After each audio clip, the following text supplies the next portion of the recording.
metaphysical thing has to come in with Bigfoot and ghosts and Yes. paranormal and everything in general, there has to be a line there where you say, like, okay, we can't debunk this anymore. So this is what it is. Do I know who's flying that thing up there? No. Nope. Do I know what kind of propulsion they use? Nope. Do I know why they're here? Nope. But can I trace their history back thousands of years? Yep. There is one of these programs. I can't remember the name of the program, but one of these programs, the cast members, the whole premise of the show is they'll take 2 or 3 different phenomena of something, and they will attempt to see if whatever the phenomena is, they can reproduce it. Mm-hmm. And their premise is, if I can reproduce this, then that is a fake. And I don't understand that logic. There is no logic to that, because I can take look, I could be the worst cook in the world, and I could spend 4 hours in my kitchen, come out and give you the best meal you've ever eaten in your life. Mm-hmm. Does that mean that I cooked it? You didn't see me do anything. All you got was my word that that's my meal. Okay. I could have had it catered. Same thing with UFOs and the other genres. You know, they can give you all the best evidence in the world, and you can give them all the best evidence in the world, and they can debunk it. But you can debunk anything. It's up to the individual who's doing the research, not so much the person that's watching the television set, because, you know, they've got a mindset. Hey, this is a great program. These guys are really good. They're really technical. Look, you can go out there with thousands and thousands of dollars of equipment and not find a thing. We do it all the time. You know, we've got so much stuff in our units, from satellite communications to the best CCTV cameras you can buy, infrared, black and white. We have 35 millimeter digital cameras. We have evidence gathering, you name it. A complete weather station that updates every 2.5 seconds. Everything's mounted in the truck. Does that mean that what I see in the sky makes it any better than the guy that sat there for 15 minutes and drew the same thing up on his Photoshop? Well, if I present it to an audience, the audience doesn't become involved in what I found or what he found. They all of a sudden become involved in what I'm saying against him and what he's saying against me. So you're never going to be the skeptic, because they don't want to hear your evidence, right, because it clashes with their evidence, which is usually a bunk to begin with. And I just think that it is changing. It has changed in the last 2 years. I started the group in 2009, and we've seen it change where we're getting better photographs. We're getting people that, you know, aren't running to the newspaper. They're going to find a researcher somewhere. They're looking for good researchers. They're doing their due diligence. They're documenting everything, and they're younger, and they're smarter, and they know how to use electronics. They're not out there with their iPhone taking a picture. They're out there with their Nikon N2000 or N90S digital automatic zoom lens, you know, and they're getting great stuff. But then when they present it, then you've got somebody run out of the woods somewhere and say, hey, look, you got great stuff. Let's write a book. And you lose them. You lose them to the fortune, fame, and glory. That's it. And they're done. Yeah. So in your estimation, I don't think that debunking, I look at, debunking is a process. I don't think debunking by itself is the same as researching something. Right. Because to me, debunking is simply, I've got to show why this is not real. Mm-hmm. And I see a lot of research, a lot of debunking being passed off as research. And then, of course, once you declare that this is debunked, of course, you feel like, how smart I am. Yeah. And how I've shown you, I'm so clever that I've shown you how this isn't real, and you silly people, this, that. So with that, how is this logic for you? And I want to see if I'm missing a part here. Now, let me lay this out. So let's just say, and we're not going to get a real number, but let's have fun and estimate. Let's just go back 100 years. Let's go back to the turn of the 20th century. Up till now, 115 years. If you take UFO reports, film footage, photographs, if you take those three things, sighting reports, film footage, and photographs, that number would probably be in the millions, right? Probably, yes. Probably. Close to it. Okay. So my logic is this. In order for a debunker, or let's just say, I don't want to call a name out, but just say somebody who works for SETI. Okay. Isn't it interesting how that works?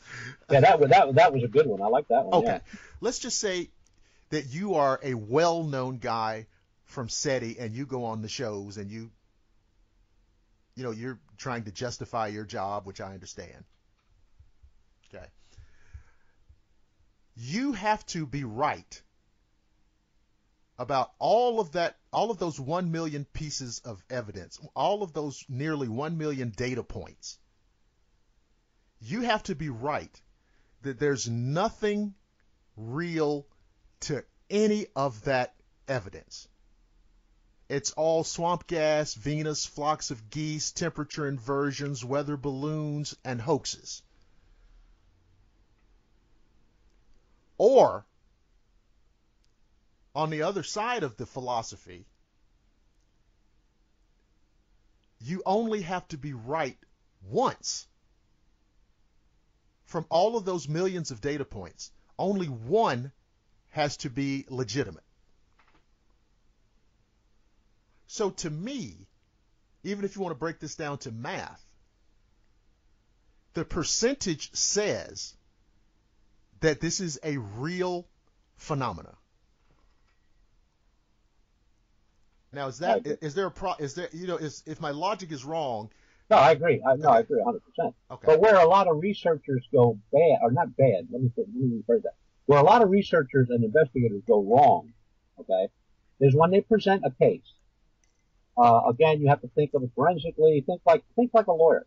All right. If I'm in a courtroom and I've got a case against Joe Blow and I'm the lawyer, I am never, not in my right mind anyway, going to give all my information. I'll give what's legally required. Right. But I may not give all my information to the person listening to it. Same thing with these guys that give a report and they turn it over to a newspaper or they put it on Facebook or any other media. They give all their information. What they should be doing is the information that they have, that is the best information they have, the best evidence they have, they should hold back. Let the skeptics and the naysayers do their thing. And, some of our cases that are open, we have open now for going on 6 years. Okay. And they have not been anything like word of mouth or third, fourth party stuff. This stuff is on letterheads from government officials, from police departments, from pathologists, from, it's all documented. Nobody will ever stand up when the case is presented and say, well, that's not true, or that couldn't have happened that way. Because all I'm going to do is look at him and say, really? Would you like to read it on the guy's letterhead, signed by him, dated by him? And here's the envelope that came in, by the way. And you'd be surprised how quick that dissipates the bunker. I mean, they just go quiet. They go still. Or they say, or you show them a picture and they said, oh, that's digitally enhanced. No, it's not. It's a Polaroid. Right. Oh, it's a Polaroid. Well, they can fake those too. No, they can't. If you can show me a body of evidence where you have faked Polaroids, yeah, which I've never heard of. No, there is no such thing. Right. So if the researcher is smart, he will never give all the information that he's got to anybody until he's ready to present the case himself. When he presents the case, and not one of these cases where it says, oh, well, we were out watching this place, and we were doing a star watch for 5 days, and this is what we got. But we're going to go back again in 5 more days. Or we're going to go back again next month. No. You go there and you stay there and you do what you're going to do until your evidence case file matches what you're seeing, cannot be taken apart. you've had this stuff analyzed, whether it's sound or photograph or witness testimony. You have everything down that when anybody questions you, you can say, well, you don't have to take my word for it. Here it is. Right. You know, here's the lab analysis of that photograph. And these guys work for NASA, or these guys, do the stuff for the United States government, or they do it for private companies all over the world. So if you want to argue, you need to argue with them, not me. I didn't do the analysis. I had it done. This is what I got, and this is what I'm showing you.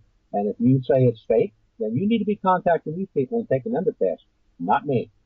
Now, we hear there's a lot of conversation on the radio and on the internet. You know, we use the word government in these conversations. And like me, you've probably seen these various programs where, you know, somebody's testifying before this body of people and somebody's testifying before. I think, you know, we're familiar with those type of programs. Yeah, they're great comedy shows. Okay. Now, yes, exactly. So here is my question to you, because and maybe I'm wrong here, but this is just what I think I see happening. The people on these committees, these federal committees, national committees, I think you take your senator, you take your congressman. I don't believe that these guys really know anything about this issue. I agree. Okay, and I think that when they're sitting up there listening to this, they're hearing it mostly for the first time. And I also think because they're oblivious to this, I don't think your congressman, I don't think your senator is in on this. And so I don't really see where there's anything they can do. They're not going to go to the wall on an issue that they don't know anything about. No, that would be votes in the basket. There's no votes there. There's no money there. Yeah. And so I'm not sure, you know, what are we doing here with this?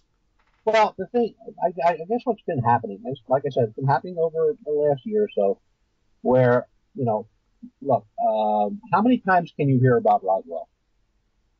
I mean, Roswell has been talked about to death. Yes. So I have 12 books on my shelf here that are all about Roswell, all written by different authors. They all have the answer. Which one of those do I believe? Well, probably none of them. Yeah, exactly. They weren't there. You know, if you take notice of all the conferences in the last, go back as far as you want. What do they talk about? Roswell. Uh-huh. What do they talk about? The Patterson-Gimlin Bigfoot film. Right. What do they talk about? The ghost in the bell tower in England. So they don't have anything new because they don't research. Look, researching is not sitting behind a computer and figuring out what happened or how it happened. Research is when you get your butt out in your vehicle and you go to the scene, you talk to the people, you look at it, and you look to see if it could happen, if it did happen. You check weather reports, you check airplane flights over the area for that particular day. I mean, there's just so many things you have to do before you can even really start a full investigation, because all those, from the time you get the report until the time you sit down and start typing up your notes, is basically just a great story. You know, that should have started with once upon a time in a galaxy far, far away. Right.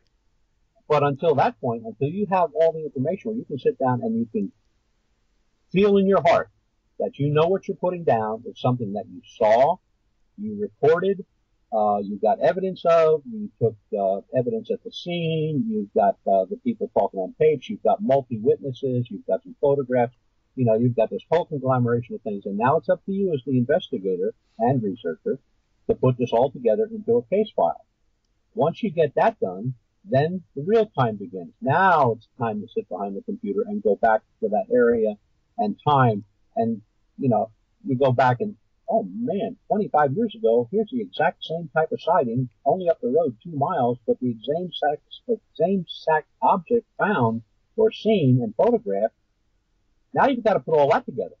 So unless you're writing a book, like the 12 Roswell hanging up there, right, you really need to do the work. I mean, guesstimation is out of it, and Me Tooisms are another one.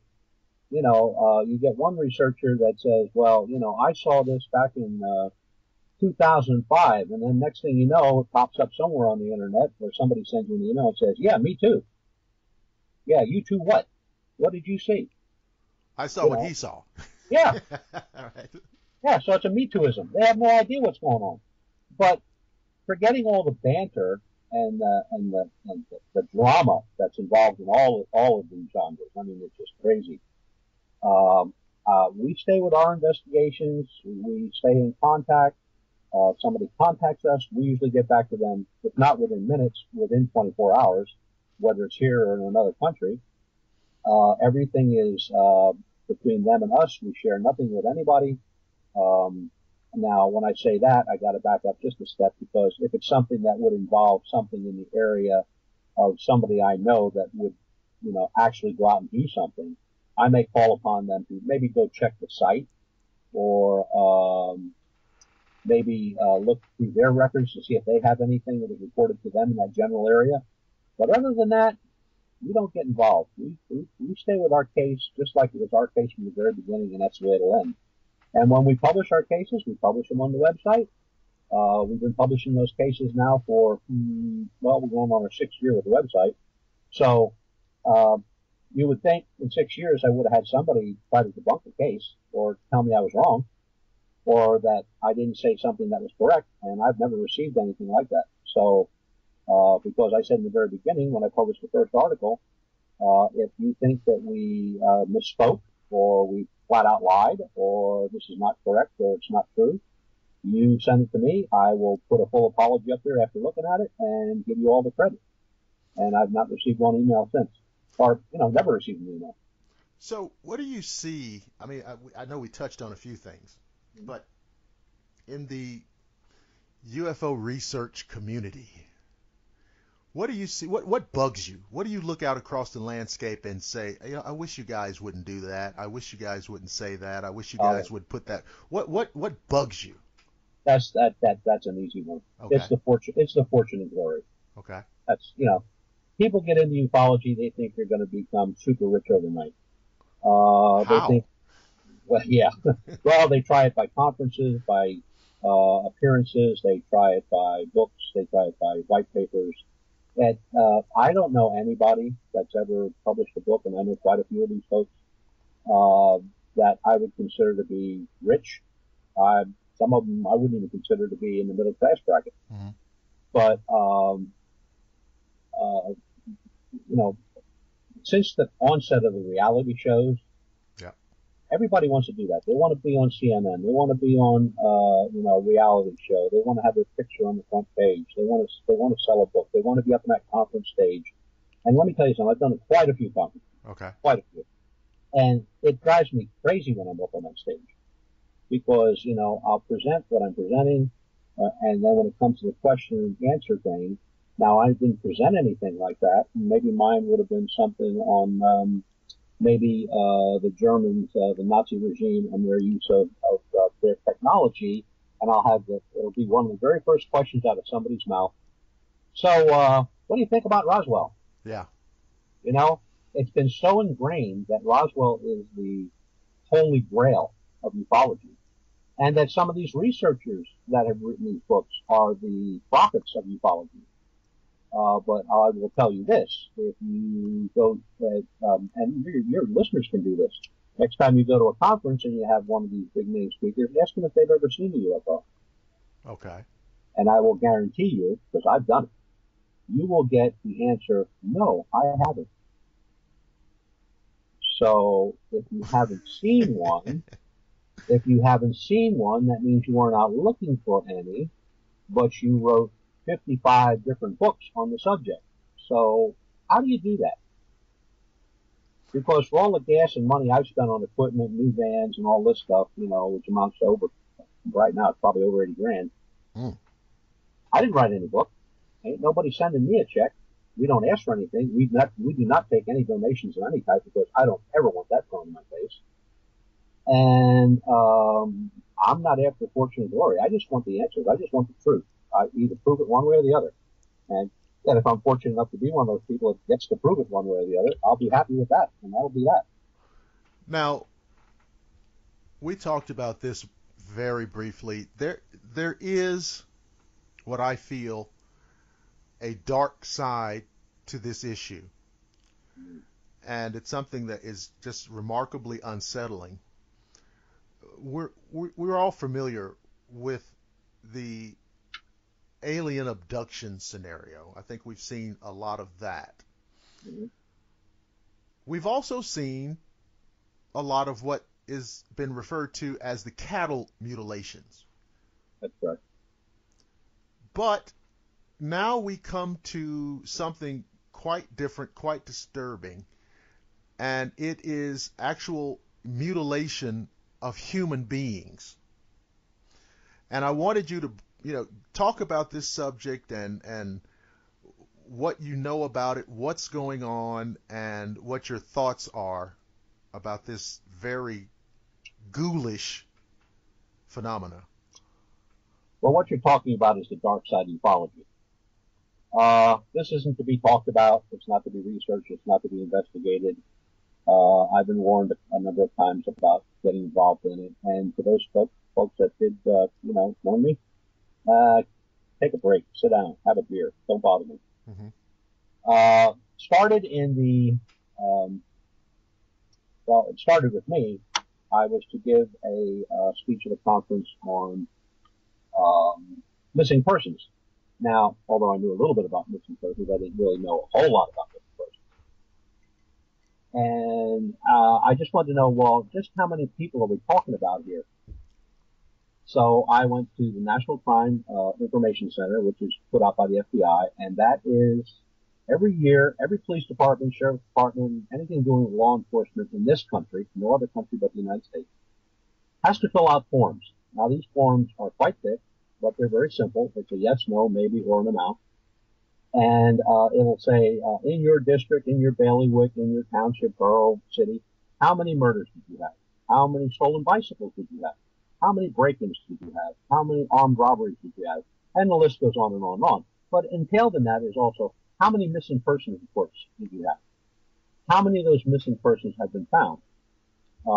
Then it gives the reasons why they were found, or what happened. Were they walkaways? Was it just a husband-wife argument? That kind of stuff. Well, when I started doing that, it was absolutely amazing. The amount of people missing is, and I started looking at it in 2008, and I went up to 2012, and there are about, in 1 year, there were 778,000 people reported missing. Now, about 95% of those are found. And again, they're walkaway, spousal abuse, murders, kidnappings, etc. 20% of those are teenagers under the age of 18. Dad's not going to give me the keys for the car tonight, so I'm going to take a hike. Right. I'm leaving. I'm out of here. But one thing that did stick out, just per year, was that about 5% are never found. No trace. No body, no clothing, no credit cards, phone calls, nothing. They're just gone. They're gone. So just taking 1 year, that accounts for 40,000. So when I did it for a 10-year period, the numbers don't change. It hovers between 4.5 and 5% are never found. Okay. So, you're talking about 13,800,000 people that have gone missing since 2008 to 2012, and they've never been found. So that's insane. Where are they at? And that's men, women, and children. They're gone. I'm looking at a case in Australia now where a 3-year-old was chasing his 5-year-old sister around the house. Mother's in the kitchen looking out the window at him. Grandmother's sitting on the back porch watching them, and they're just playing chase around the house. Round and round they go. Next thing you know, the daughter comes and the kid's gone. The 3-year-old's missing. He hasn't been found since. That's 3 years ago. Where'd he go? No predators in the area. Neighbors were outside, cutting grass, working in the lawns. Across the street is a state park, which is kind of bordered off. You can't just walk into the woods. I mean, it's got a border around it. and there was no way the kid could have got in there to begin with. Police were on the scene within 7 minutes. And that's it. No screaming, no yelling, no predators in the area, no pedophiles in the area. The only pedophile that lived in the area lived on the other end of the county, or whatever they call it down there in Australia. And he was at work. And he never left work. He was sitting at his desk the whole time. So, what happened to this 3-year-old? And if you're familiar with the 411 series of books on the missing persons that are only being checked on in the state park, the number's phenomenal. Today, I read in the newspaper today, there's a boy missing in the state park. So, some of them are found, most of them are not. And you say the police were there in 7 minutes, and so 7 minutes. How far can a 3-year-old get? Just say you want to say, oh, they wandered off. Well, how far can a 3-year-old get in 7 minutes? How far could a 3-year-old get running around chasing his sister? Well, yeah. Passes his mother, then passes his grandmother, gets to the other side of the house, and he's gone within one section of the house. So where'd he go? No aerial vultures or predators like that, raptors that would take him away. I mean, there would have been something. No blood at the scene, no missing shredded clothing, none of that stuff at all. So, but these inexplicable disappearances, these inexplicable disappearances tie in to this horrible human mutilation story. Well, what happened was, I went from that, and then cattle mutilation popped up. Okay. Missing cattle, and I thought, okay, well, I was kind of familiar with that, so I looked into that a little bit. Well, in my research, this case in at the Guadapranga Dam in Brazil popped up, and I started reading that, and I'm going like, wow, quite a case. So what kind of proof did they have? Well, not only did they have the crime scene pictures, but they had the autopsy report. Whoa. So I got the autopsy report, had that deciphered from Portuguese to English, and then I just sat back and went, wow, this guy was butchered just like a cow. So if I took a picture of a dead cow that was mutilated by our alleged space brethren, and put this guy's picture aside of it, you're looking at the same type of mutilation. I mean, the cored out anal area, the missing eyes, missing ears, the missing tongue, the missing jaw area. I mean, everything identical. Same size holes that we find in cattle are in this guy. But the thing that was really disturbing was that in the autopsy report, the 2 words vital reaction pop up. Now, vital reaction is used by mostly coroners and police officers and investigators. Vital reaction means that, well, if you were a dead person, I would stab you or just put a big X in the middle of your chest. Nothing would happen. You would see the big X. No blood, just a big X. And 2 open lacerations. If you were alive and I did that, well, you'd be pulling away, so there'd be bruising, there'd be black and blue, tear marks, blood, the whole 9 yards. Vital reaction is used to determine the time of death. So, with this guy suffering vital reaction, he was reacting to those wounds. He was alive when this was done. So this is very much an abduction, which would infer a forceful act of taking a person and accosting them in some way. It's no different than an animal. I mean, when there was a very famous case back in I believe it was the early 60s, might be off on that, but it was called the horse Snippy. The two police officers or investigators are standing there looking at it, and the eyes were removed, just like in other abductions. Other mutilations. And the investigator says, "Oh, wait a minute." He says, "This horse is laying on its side. It's deceased. It's been mutilated." He said, "Wouldn't you think that the viscous fluid, when the eyes were removed, would run off the side of the face?" Right. And the other investigator said, "Oh, absolutely." He said, "Well, how comes on this horse the viscous fluid runs down his nose and comes off the end of his nose?" So that means that horse was standing up while that was being done. So that horse was, I don't know, for lack of a better word, hypnotized or frozen in time or whatever. Immobilized in some way. Yeah, that all this stuff was carried out. And then there's a case in Brazil, in Egypt, in Beni Mazar, Egypt, which is right outside of Cairo, just a small town, like the outskirts of Atlanta would be. Mm-hmm. And 3 families were butchered the exact same way. Every man, woman, child, chicken, duck, dog, cat, whatever they had in the house. And it happened overnight. Very close neighborhood where people, lived next door to each other. Nobody heard anything. Nobody seen anything.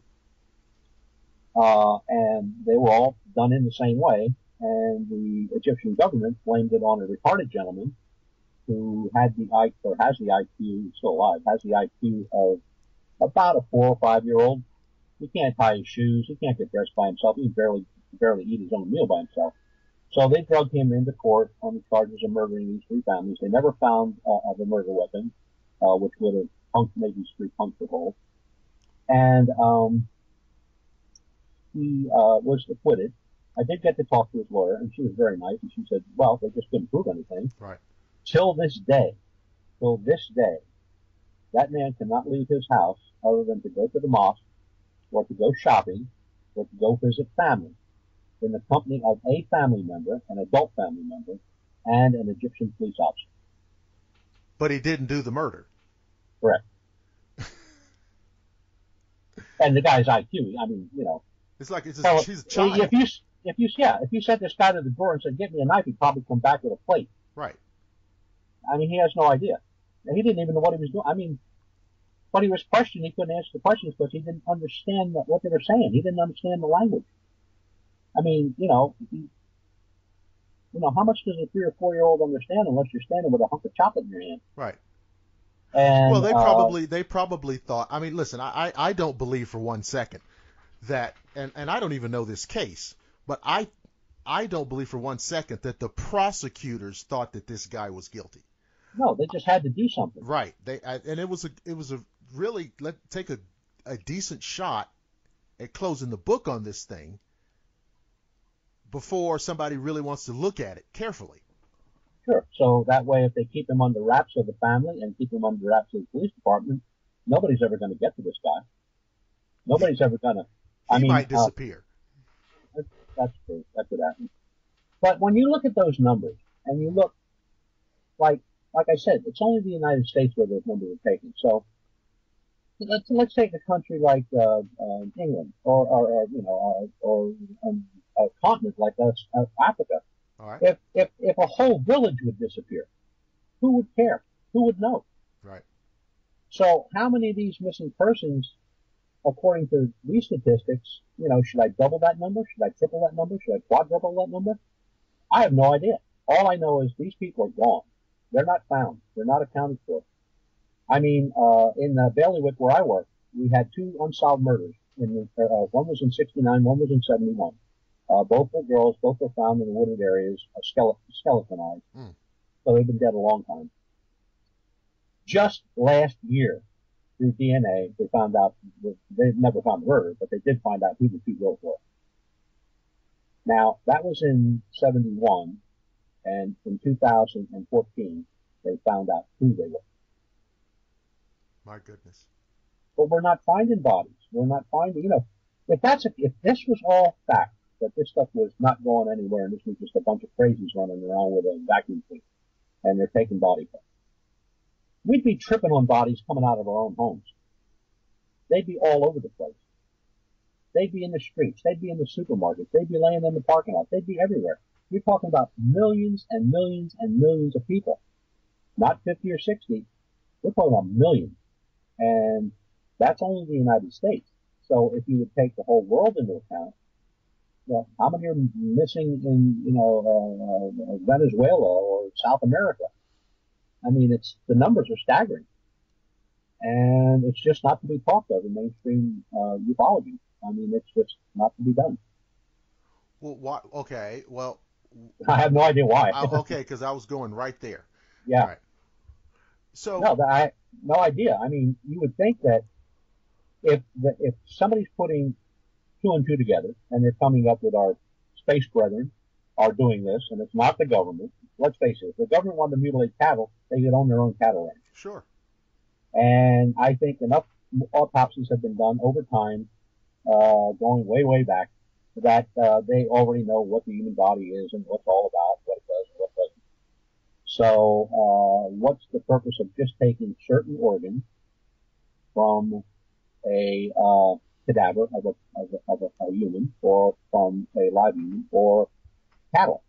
Now, the only thing that has changed recently in the last 2 years, we've seen sheep that were mutilated, just like our cattle are here over in England, with one exception, which didn't happen here that I'm aware of anyway, where there are 3 holes about 1/4 inch in size in a triangular pattern behind the ear, and the brain is missing, down to the brain stem. We have never had that here, and I've only heard of that in England, but that's been found. So there are a lot of cases that have been proven, can be proven. There's a lot of documentation. A family was found in England not too awful long ago, where they were laid out side by side, mother, father, sister, brother, and they were skinned. And I don't mean skinned like you'd skin an animal. They were just like their skin was just removed, and they were just laying side by side. And the story goes, and I don't know a whole lot about it other than what I've read, listened to, was that the government swooped in, cordoned off the area, bagged up the bodies, and split and got rid of the car, and that was the end of the story. So, what equation do we use to put this type of murder, is what I call it, or butchery, to governments? I have no information, or do I have any evidence for that, other than stories. But like I said in the very beginning, stories are great. It's the evidence that you need. Well, that was where I was leading, and in the absence of any kind of evidence to tie this all together, I would imagine that whoever it is who is in some position in which they are responsible for trying to manage the UFO information, because I've never believed in a cover-up. I simply think the information is managed a certain way. Mm-hmm. Yeah, look, they've been at it a long, long time. Right. They know what they're doing. They know how to do it. They know how to plan a story. And they know that there are enough, and I don't like using this word, but I'm going to use it anyway, there are enough gullible individuals out there who will push that story for whatever reason, whether it's fortune and glory, or they're going to write a book, or they're going to write a white paper, or they're going to be on TV, or they're going to be at a conference. They'll push the story, and that just makes somebody sitting back wherever they are in Washington, Dallas, or whoever, just sit back at their desk and just giggle, because they didn't have to say a word. They didn't have to put their name out there or the organization they work with. They just passed along a dumb story, whether it was through Facebook or Twitter or anything like that, any social media, or by word of mouth or hearsay at a bar or anything. And they know somebody will pick it up and run with it. So some ufologists are their own worst enemies. Is it fair to speculate that this issue, this dark issue, this human mutilation issue, may play a key role in why this information is managed the way it is?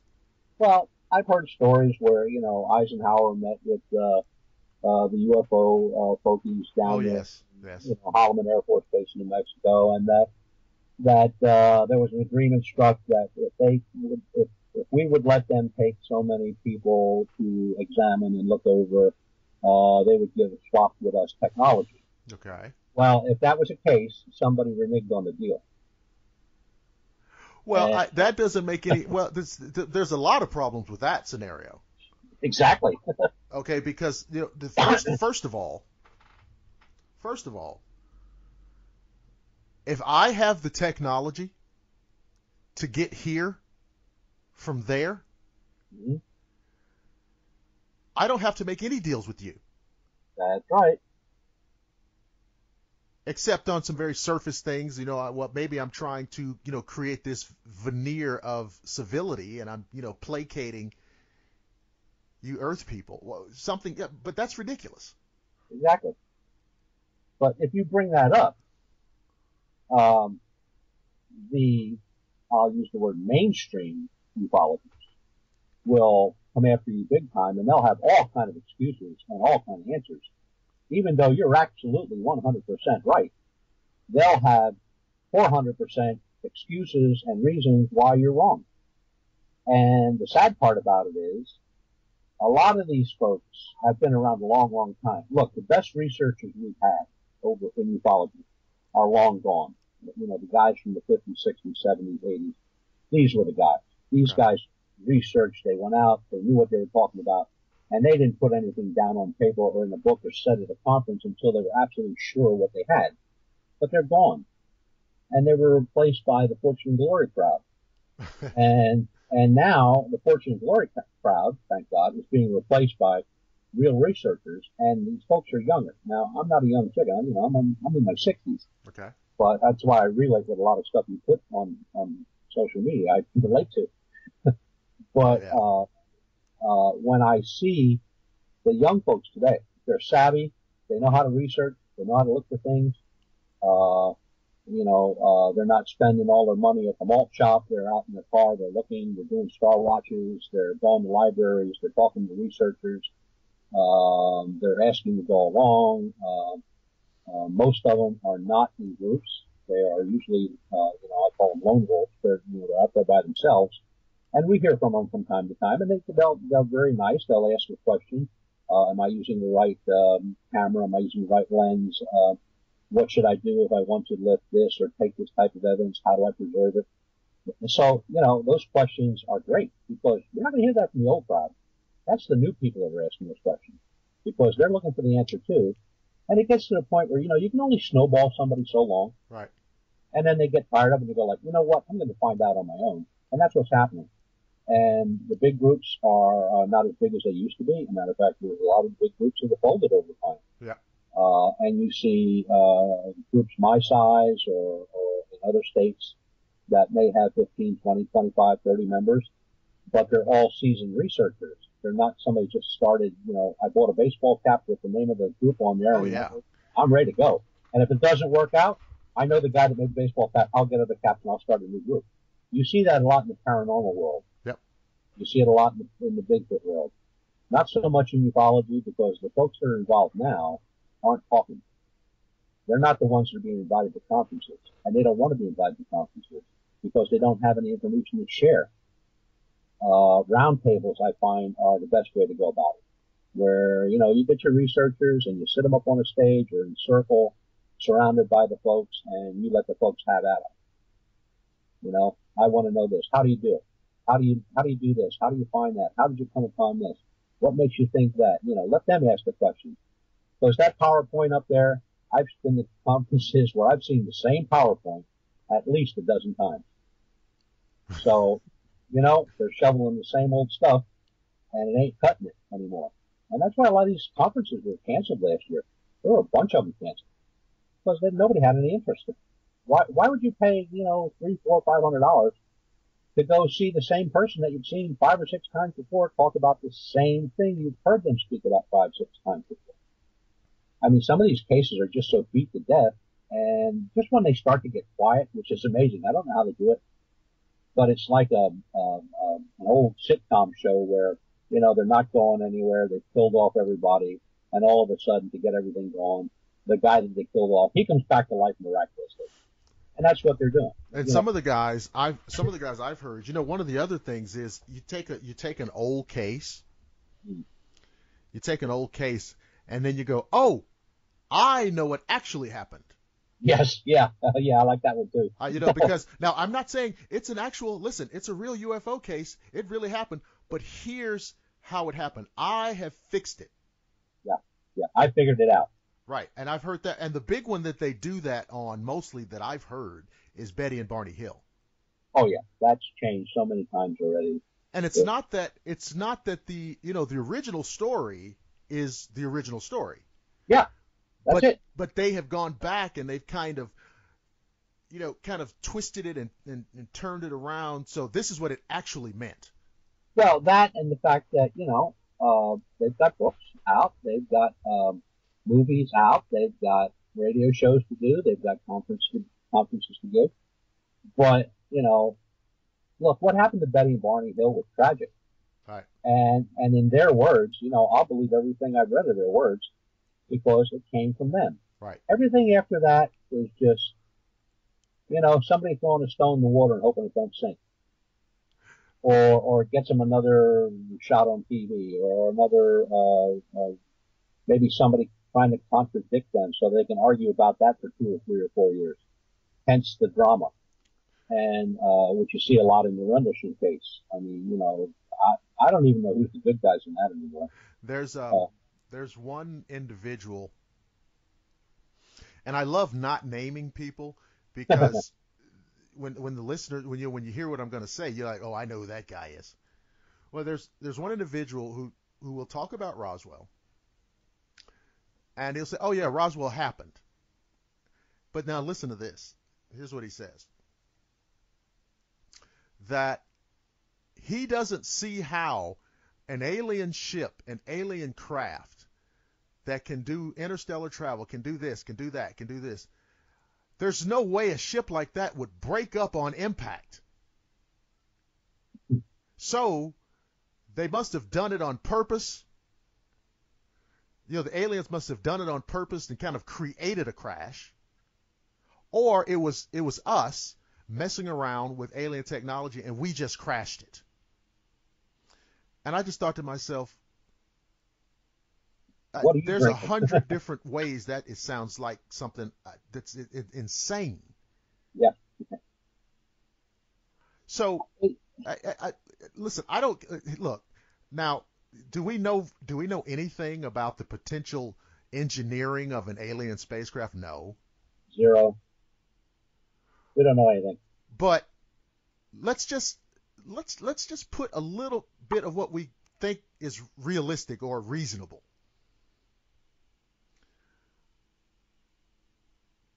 I don't care.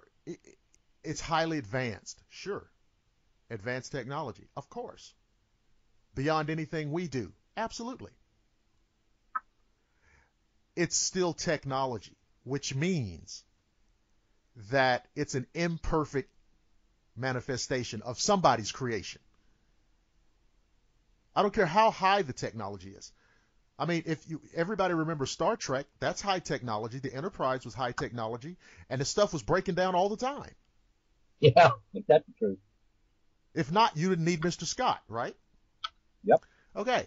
So just because it's exotic technology, if there's a malfunction, if something's gone wrong, or any number of things, most likely when it impacts the ground, it's going to break up.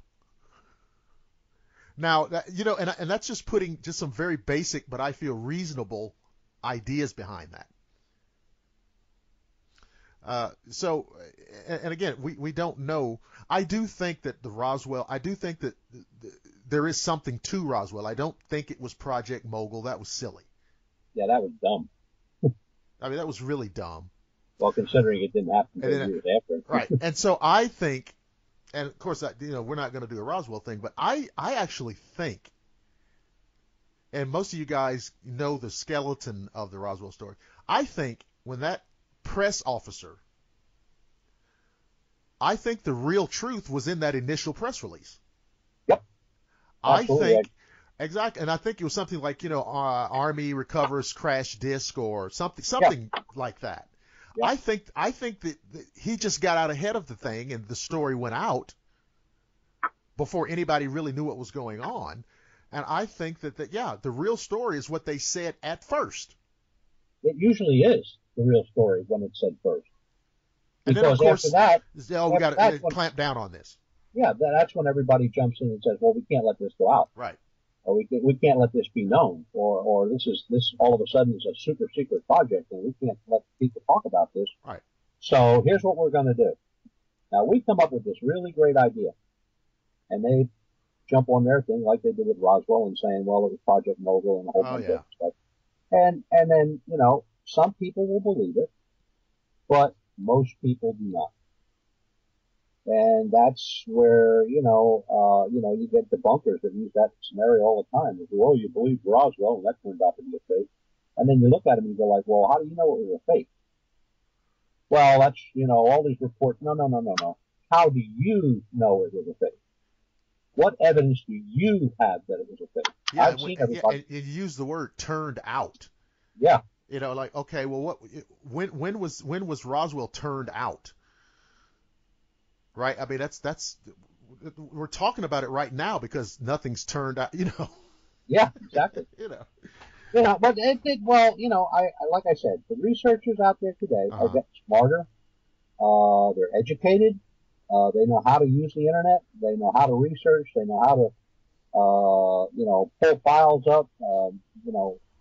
Years ago when the paranormal reality shows popped up, everybody was all of a sudden a paranormal investigator. But when you said to them, well, did you do any background research on the home? Mm-hmm. Well, why would I do that?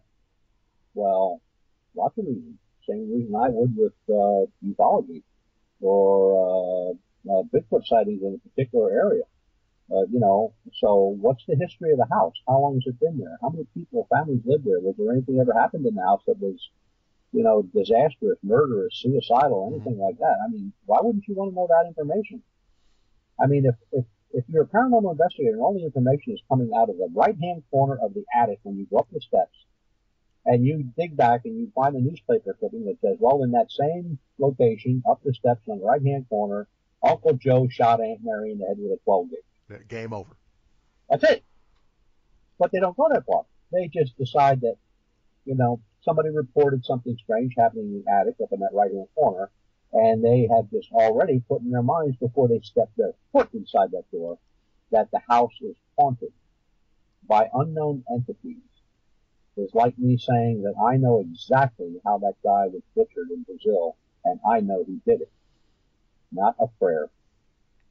So I know you said that you get a number of calls, your organization gets calls, reports, and things like that. So how do people find out about, now you're in Pennsylvania, so tell people how to reach out to you and your group. They can go on our website, www.uforcop.com, and it's uforcop.com. At the very bottom of the pages, when you scroll through the pages, the very bottom will say terrestrial contact, and you'll see names and contacts for all the members of the group for the particular state, whether it be Utah or California, Northern California, Florida, Georgia. We do have a group in Georgia, and they can either send it direct to me, or they can just send it direct to that. Click on that particular person's name. Say they want to send something to somebody in Georgia, or they have a case in Georgia. They click on that, and they'll get Steve Bass.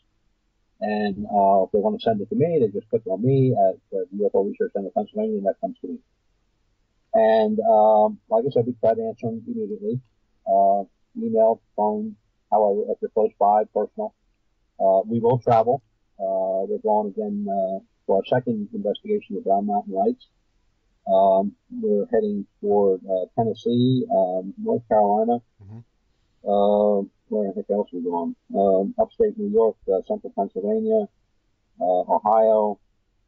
And so, we have one case that's pending right now that we're working on. Just started, so it's in the very early stages, and that's in Montana. So, we'll travel. We got the equipment, we'll travel.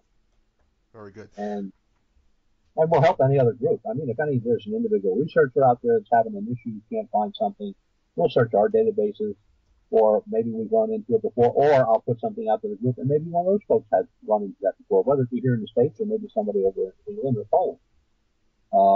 So it's, we've got to keep working with everybody and just stay away from the drama. Without a doubt. So, ladies and gentlemen, we've come to the end of another program, and I think that this human mutilation story is something that is very upsetting, very disturbing, and I think a lot of the real research into this area is really only, I think, beginning, and we'll probably hear some more about this. Our guest today has been Mr. Butch Witkowski, who is the director at UFO Research Center of Pennsylvania, and we have greatly enjoyed having him as our guest. I'd like to remind all of you that you can catch archived episodes of the show on YouTube, our YouTube channel, Blackwater Media, Google+, Facebook, and our home site at shadowlandradioshow.com. Also, if you go up to our Blackwater Media site, you'll also see the first installment of a short podcast that we call Crypto Talk, and it's a new little feature that we have created, which is just a very short news segment on cryptozoology. So check that out, and please leave your comments if you will. Again, this has been the Shadowland Radio Show. I am your host, Dr. William Lester, and until next time, I want to remind you, don't panic, don't flip out, don't freak out, don't have a hissy fit. I promise I will see each and every one of you again on the flip side.